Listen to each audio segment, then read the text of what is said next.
নমস্কার বন্ধুরা, কেমন আছো সবাই? আশা করছি তোমরা সবাই ভালো আছো, আমরাও ভালো আছি। রমা মুম্বাই ব্লগে তোমাদের সবাইকে স্বাগত। চলে এসেছি আর একটা নতুন ভিডিও নিয়ে। সকালবেলাটা অ্যাজ ইউজুয়াল আমি কিচেনে সেই 5:30 থেকে কিচেনে শুরু করি কাজ। আর সেই কাজটা চলতে থাকে মোটামুটি 7:30 পর্যন্ত। আমার বর বেরিয়ে যাওয়া পর্যন্ত কিচেনের কাজ চলতে থাকে। তারপরে কিচেনের কাজ থাকে, কিন্তু 7:30 পর্যন্ত মানে খুন্তিটা নাড়তেই থাকতে হয়।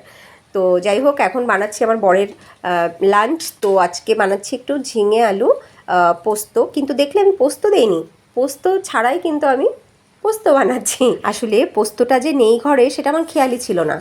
টেস্ট করবার সময় দেখলাম যে পোস্তটা নেই।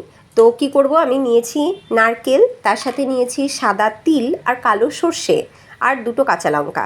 এই ভালো করে পেস্ট করে নিয়েছি। তবে এই পেস্ট দিয়ে আমি কিন্তু এর আগেও 2-1বার রান্না করেছি, খেতে কিন্তু বেশ ভালোই হয়। পোস্ত না থাকলে তার সাবস্টিটিউট হিসেবে এই তিলকে অ্যাড করা যেতেই পারে। তো আমি আজকে কি করেছি, প্রথমে কড়াইতে একটুখানি সর্ষের তেল দিয়ে তার ভেতরে একটু জিরে আর 2টো কাঁচা লঙ্কা ফোড়ন দিয়ে তার ভেতরে ঝিঙে এবং আলু দিয়ে নুন হলুদ দিয়ে বেশ কিছুক্ষণ ভাজা ভাজা করে নিয়েছি। ঝিঙে তো প্রায় নরম হয়েই গেছিলো, আলুও প্রায় অর্ধেক সিদ্ধর মতন হয়ে গেছিলো ভাজতে ভাজতেই, কারণ ঝিঙে থেকে জল বেরিয়েছে। আর এখানে যে জল দেখছো, আমি কিন্তু কোনো জল এতে অ্যাড করিনি এক্সট্রা, এটা পুরোটাই ঝিঙের জল আর এই পেস্ট দেওয়াতে যেটুকু বাড়লো গ্রেভিটা আর কি। তো আমি এবার একটু লবণ দিয়ে দিলাম।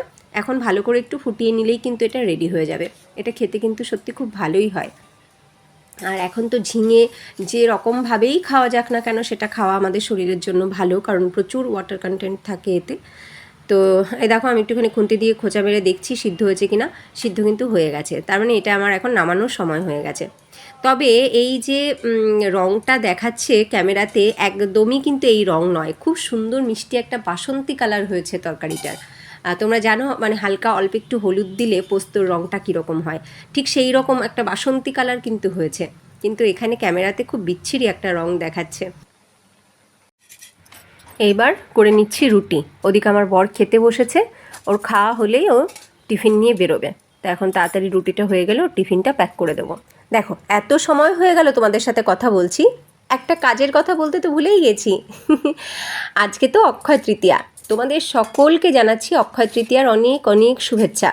তোমরা সবাই আজকে দিনটা খুব ভালো কাটাও। যাদের বাড়িতে পুজো হয় খুব ভালোভাবে তোমরা তোমাদের পুজো সম্পন্ন করো। সবাই ভালো থেকো, সুস্থ থেকো, এই কামনা রাখি। তো আজকে অক্ষয় তৃতীয়া, ছুটির দিন, বাবাইয়ের ছুটি আছে, বাবাই ঘরে, কিন্তু আমার বরের কোনো ছুটি নেই, সে এখন বেরোবে। তো যাই হোক, এই টিফিনটা প্যাক করা হয়ে গেল, এবার ওকে দিয়ে দেবো, বেরোবে। কালকে আমাকে ও বলেছে ওর নাকি আজকে অফিসে যেতেই হবে। তো কালকে থেকে আমার খুব মুড অফ। ওই যে কীর্তনে যাব ভেবেছি, কিন্তু কীর্তনে তাহলে কী করে যাব, কার সাথে যাব? আমি আর বাবাই শুধু। যে বৌদির সাথে সবসময় এখানে ওখানে যাই, সেই বৌদিরও ছোট্ট একটা অপারেশন হয়েছে, তো বৌদিও যেতে পারবে না। তাহলে এখন বাবাইকে নিয়ে আমাকে একাকেই যেতে হবে, যদি যাওয়ার ইচ্ছে হয় তো। তো আমার যাওয়ার ইচ্ছে তো খুব আছে। এখন দেখি বাবাইকে নিয়ে তাড়াতাড়ি করে সেরে তেরে বেরোবো ভাবছি।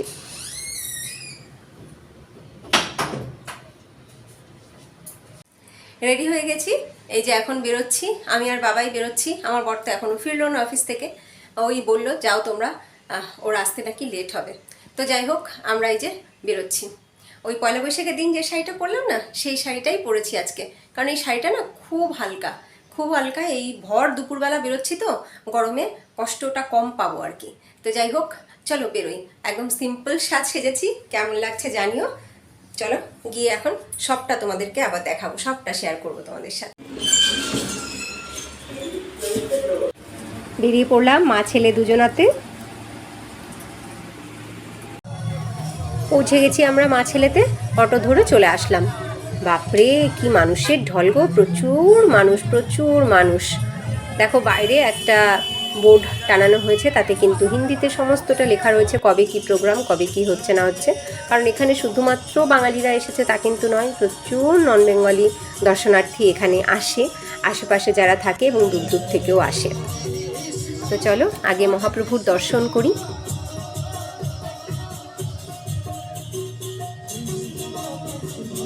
দেখো সব অরিজিনাল ফুল, প্রত্যেকটা অরিজিনাল ফুল দিয়ে এত সুন্দরভাবে ডেকোরেশন করা হয়েছে, কি যে সুন্দর লাগছে দেখতে কি বলবো। সব সখীদের সাথে কৃষ্ণলীলা রাধা কৃষ্ণ, খুব সুন্দরভাবে এই জায়গাটাকে সাজানো হয়েছে, খুব সুন্দর দেখতে লাগছে। দেখো ভীষণ সুন্দর দেখতে লাগছে, প্রত্যেকটা অরিজিনাল ফুল। ওই যে সেদিনকারে দেখছিলাম না, ফুল দিয়ে তারা ডেকোরেশন করছে বা ডেকোরেশন করার জন্য ব্যবস্থা নিচ্ছে, তো এই সেই ফুল, খুব সুন্দর করে সাজিয়েছে সবটা।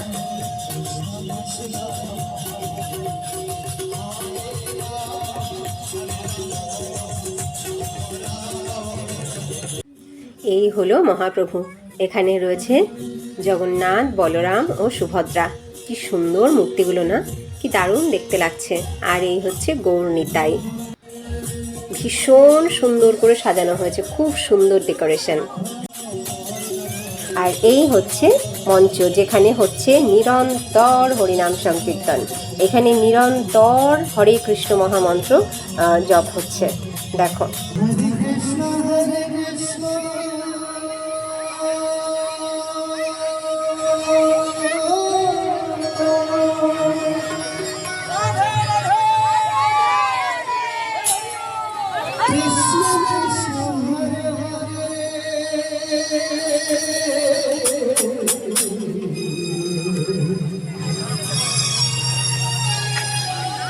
হরে রাম হরে রাম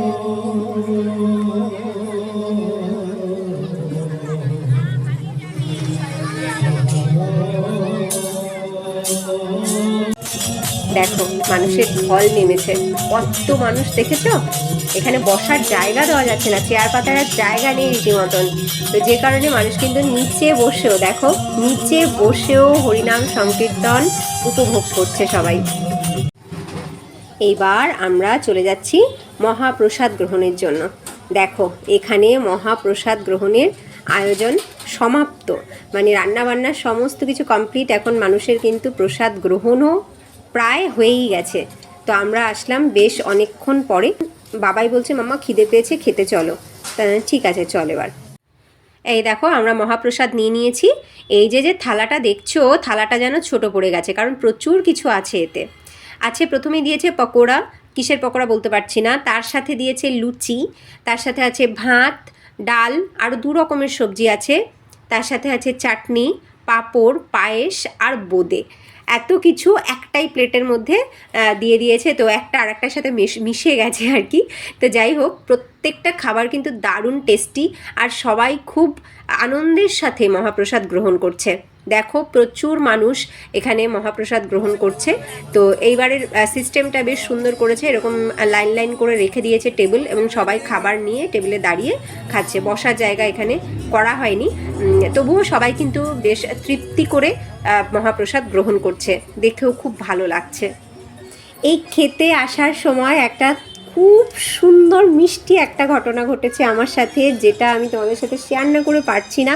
আমি ভীষণ খুশি, মানে খেতে আসার সময় এই ঘটনাটা ঘটেছে। তো আমি এখানে এসে খাবো কি, আমার পেট তো আগেই ভরে গেছে। সত্যি বলছি আমি ভীষণ খুশি হয়েছি।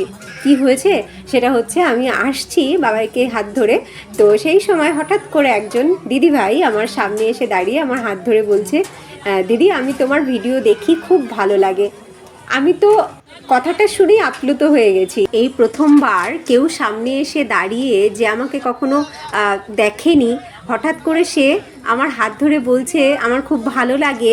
এইটা শুনে যে আমি কি খুশি হয়েছি কি বলবো, আমি কি বলবো তাকে বুঝে উঠতে পারিনি। দিদিভাইয়ের নামটা পর্যন্ত আমি জিজ্ঞাসা করিনি। মানে কয়েক সেকেন্ড আমি বোধহয় তার সামনে দাঁড়িয়েছিলাম, কয়েক সেকেন্ড। তো সেই কয়েক সেকেন্ডেই তো ভালো লেগেছে, কি বলবো, আমি ভীষণ খুশি হয়েছি। তোমরা নিশ্চয়ই আমাকে অনেক বেশি ভালোবাসো, যে কারণে মোবাইল স্ক্রিনের বাইরে আমাকে দেখে চিনতে পেরেছে এবং নিজে থেকে সামনে এসে আমার হাত ধরে বলছো তোমাকে খুব ভালো লাগে। এর থেকে বেশি আর কি চাওয়ার আছে, কি পাওয়ার আছে আমার, বলো। আমার ভিডিও বানানোর সার্থক। আমি ভীষণ খুশি। তোমরা এভাবেই আমাকে ভালোবেসো, এভাবেই আমার সাথে থেকো। যাই হোক, দেখো এখানে কিন্তু অনেক মেয়ে বউরা হরিনামের সাথে নাচ করলো, মানে হরিনামে মুগ্ধ হয়ে তারা কিন্তু অটোমেটিক্যালি নাচ করলো। বেশ ভালো লাগলো দেখে, ভীষণ ভালো লাগলো। এইগুলো দেখার সুযোগ তো বারবার আসে না, এখানে থেকে বছরে 2বারই এটা দেখবার সুযোগ পাই। এক তো হোলির সময়, আর এক এই পহেলা বৈশাখ বা এই অক্ষয় তৃতীয়ার সময়। তো যাই হোক, বেশ ভালো লাগলো। অনেকক্ষণ সময় এখানে আমরা মা ছেলেতে কাটালাম। এইবার আমার বসার ইচ্ছা থাকলেও বাবাইয়ের আর বসার ইচ্ছে নেই। বাবা বলছে মাম্মা বাড়ি চলো। তা আমরা এবার বেরিয়ে যাচ্ছি। এই দেখো এখানটাতে কিন্তু জুতো রাখা হয়েছিল, সবাই কিন্তু খালি পায়ে ভেতরে গেছে। হ্যাঁ, এই যে জুতো রাখার জায়গাটা, এখানে সবাই এই প্লাস্টিকের মধ্যে করে জুতো রেখেছে এবং তাতে একটা করে টোকেন দেওয়া হয়েছে। আমরা সেই টোকেনটাকে রিটার্ন দিয়ে জুতো নিয়ে নিলাম, নিয়ে এবার আমরা বাড়ির দিকে রওনা দিচ্ছি। যাই হোক, তোমাদের আজকের ভিডিও কেমন লাগলো অবশ্যই কমেন্টে জানিও। ভিডিওটা এখানেই এন্ড করছি। যদি তোমাদের ভিডিওটা ভালো লাগে লাইক করো, আর নতুন বন্ধুরা যদি তোমাদের ভালো লাগে লাইক করে সাবস্ক্রাইব করে আমাদের সাথে থেকো। আবার দেখা হবে নেক্সট ভিডিওতে। সবাই ভালো থেকো, টাটা।